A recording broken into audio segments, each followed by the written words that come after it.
रचना, कोमल और नीतू तीनों ही पक्की सहेलियां थीं। रचना गरीब घर की लड़की थी, जबकि कोमल और नीतू अमीर घर से थी।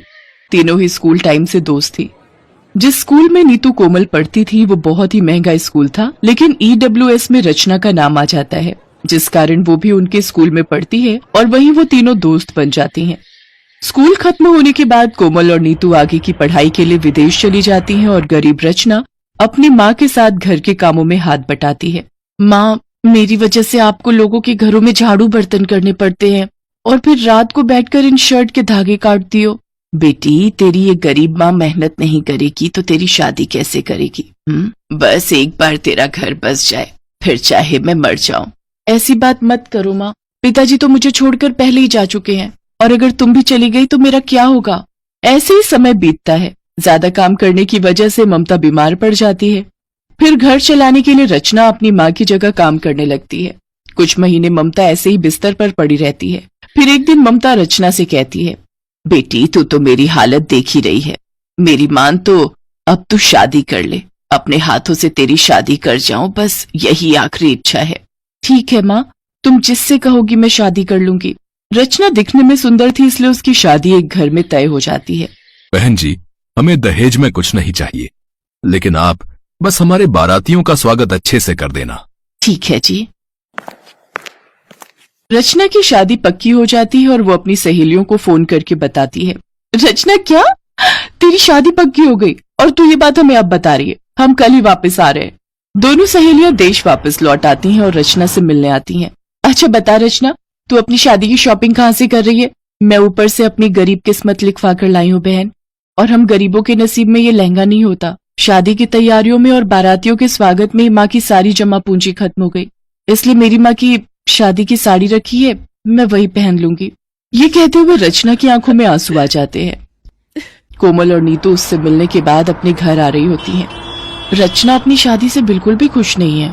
खुश कैसे होगी रचना? तूने देखा नहीं, उसके पास तो अपनी शादी तक का जोड़ा लेने के पैसे नहीं है।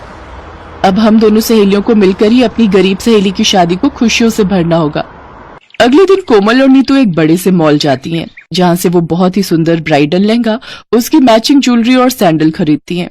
फिर वो लहंगा लेकर रचना की शादी वाले दिन उसके पास आती है, जहां रचना अपनी माँ की शादी की फटी हुई साड़ी, जिसका रंग भी फीका पड़ चुका था, उसे पहनकर बैठी हुई होती है। कहाँ रह गई थी तुम दोनों? कब से तुम्हारा इंतजार कर रही थी। ये लो रचना, तुम्हारी दोनों सहेलियों की तरफ से तुम्हारा शादी का जोड़ा। ये तो बहुत महंगा लगता है, तुम्हें मेरे लिए इतना महंगा ब्राइडल लहंगा लाने की क्या जरूरत थी? हमारी सबसे प्यारी सहेली की शादी हो रही है, तो क्या हम उसके लिए इतना भी नहीं कर सकते? हाँ, आज तो हम तुझे अपने हाथों से सजाएंगे और तुम देखना, सभी हमारी सहेली को देखकर हैरान रह जाएंगे। रुको रुको रुको, क्या आप भी मेरी तरह इस तरह की वीडियोस देखकर ऑनलाइन अर्निंग करना चाहते हैं तो जल्दी से गूगल पे जाएं। गूगल पे जाकर लिखें डब्ल्यू जॉब आप जैसे सर्च करेंगे आपके सामने टॉप ये साइट आ रही होगी। इसके ऊपर क्लिक करेंगे, क्लिक करते ही आपके सामने साइट ओपन होकर आ जाएगी। पहले नंबर पर आईडी शो होगा, इसके ऊपर क्लिक करना, क्लिक करते नीचे से जाके आपने ऐप को इंस्टॉल कर लेना। आप जल्दी से जाएं, टाइम ज़ाया मत करें और ऑनलाइन अर्निंग शुरू करें। इसके बाद रचना वो ब्राइडल लहंगा पहनती है। वो उस ब्राइडल लहंगे में बेहद खूबसूरत लग रही थी। रचना के प्रति अपनी सहेलियों का प्यार देखकर ममता की आंखों में भी आंसू आ जाते हैं और वो उन दोनों को ढेर सारी दुआएं देती है।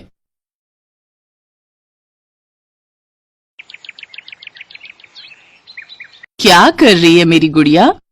माँ, मैं अपनी गुड्डे गुड़िया से खेल रही हूँ। अरे वाह, तो आज तुमने अपनी गुड़िया को क्या बनाया है?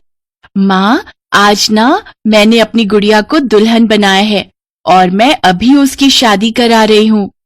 गुड्डे के साथ? हाँ, और नहीं तो क्या। अरे वाह, इस गुड़िया का लहंगा तो बहुत ही प्यारा बनाया है तुमने। हाँ माँ, देखना, शादी में जितने लोग भी आएंगे ना, वो सब गुड़िया के लहंगे की खूब तारीफ करेंगे। अच्छा, और कौन कौन आ रहा है शादी में? वो मेंढक जो पापा मेरे लिए मेले से लाए थे, मेरी पुरानी गुड़िया और वो गुड्डा जो मौसी ने दिया था, वो सब आएंगे। अच्छा है, चलो तुम खेलो, मैं चलती हूँ, घर के काम निपटाने हैं। आपने अपनी शादी में कौन सा लहंगा पहना था माँ? मैं कहाँ लहंगा पहन पाई मेरी गुड़िया, हम गरीब लोग हैं। वैसे मेरी माँ ने एक दुकान से लहंगे का दाम पता किया था, तो उसने बताया कि उसकी दुकान में सबसे सस्ता लहंगा ही उस वक्त 10,000 रुपए का था। तो मेरी माँ खरीद ही नहीं पाई। तो फिर आपने क्या पहना था अपनी शादी में? हाँ, फिर मैंने सूट सलवार पहना था। आप मेरी शादी में तो मुझे लहंगा दोगी ना माँ? सिया के सवाल का जवाब जया के पास नहीं था। वो बस चुपचाप उठी और वहां से चली गई। ऐसे ही वक्त बीतता गया और सिया बड़ी हो गई। अब वो कॉलेज में जाने लगी थी। फिर एक दिन घर की सफाई करते हुए, अरे वाह, देख तो सिया, अलमारी के ऊपर से क्या मिला? ये तो मेरी गुड़िया है माँ, जिसके साथ मैं बचपन में खेलती थी। खेलती नहीं थी, सारा दिन बस इसी के साथ रहती थी। और देख इसका लहंगा, अभी भी वैसा ही है, बस थोड़ा फीका पड़ गया है। याद है तुझे? हाँ माँ, सब याद है। और अब समझ में आता है कि आप उस दिन मेरे सवाल का जवाब दिए बिना क्यों उठकर चली गई थी। क्या करें बेटी, गरीबों के भाग्य में ये लहंगे वहंगे कहाँ होते हैं। माँ, ऐसे तो हमारे जैसे लोग कभी अपनी ख्वाहिशें पूरी नहीं कर पाते होंगे। हाँ बेटा, ऐसा ही है। तो माँ, क्यों ना मैं एक काम करूं, मैं सिलाई कढ़ाई का काम सीखूं और फिर सस्ते लहंगे बनाकर बेचूं, कैसा रहेगा? बात तो तेरी सही लग रही है, तेरा कॉलेज भी खत्म होने रुको रुको रुको, क्या आप भी मेरी तरह इस तरह की वीडियोस देखकर ऑनलाइन अर्निंग करना चाहते हैं तो जल्दी से गूगल पे जाएं। गूगल पे जाकर लिखें डब्ल्यू जॉब। आप जैसे सर्च करेंगे आपके सामने टॉप ये साइट आ रही होगी, इसके ऊपर क्लिक करेंगे। क्लिक करते ही आपके सामने साइट ओपन होकर आ जाएगी। पहले नंबर पर आईडी का चौक, इसके ऊपर क्लिक करना। क्लिक करते नीचे से जाके अपने ऐप को इंस्टॉल कर लेना। आप जल्दी से जाएँ, टाइम ज़ाया मत करें और ऑनलाइन अर्निंग शुरू करें।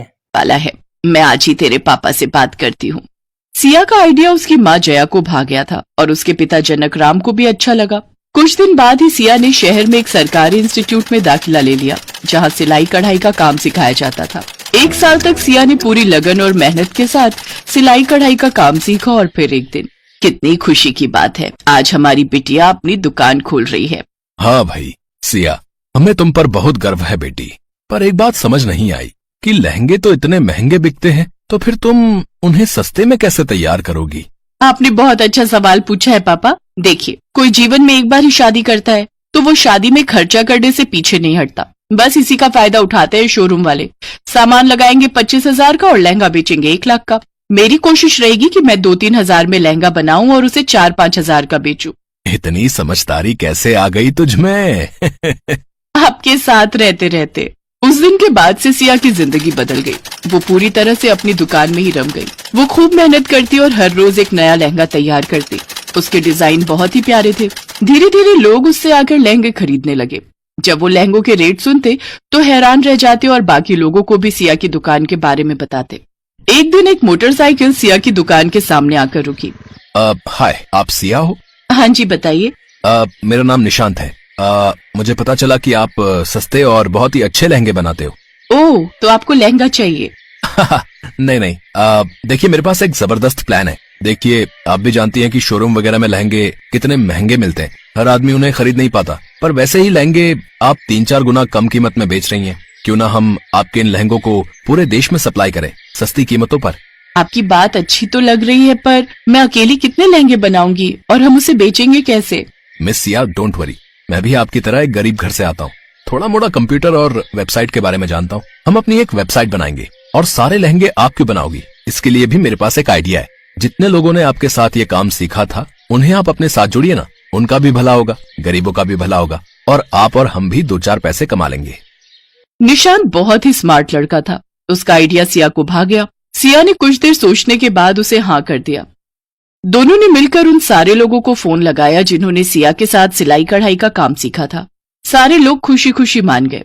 अब तो हर रोज 20-25 लहंगे तैयार होने लगे और उधर निशांत ने उन लहंगों को वेबसाइट पर बेचना शुरू कर दिया। 15-20 हजार वाले लहंगे 5-6 हजार के रेट में देखते ही लोग उन्हें खरीदने टूट पड़े। डिमांड बढ़ने लगी तो सिया और निशांत ने शहर से बाहर एक बड़ी सी जमीन किराए पर लेकर उसमें एक छोटी सी फैक्ट्री डाल ली। सारे लोग वहीं आकर काम करने लगे। सारे लोग खुश थे। एक दिन, सिया इधर आओ ना, मैंने तुम्हारे लिए कुछ बनाया है।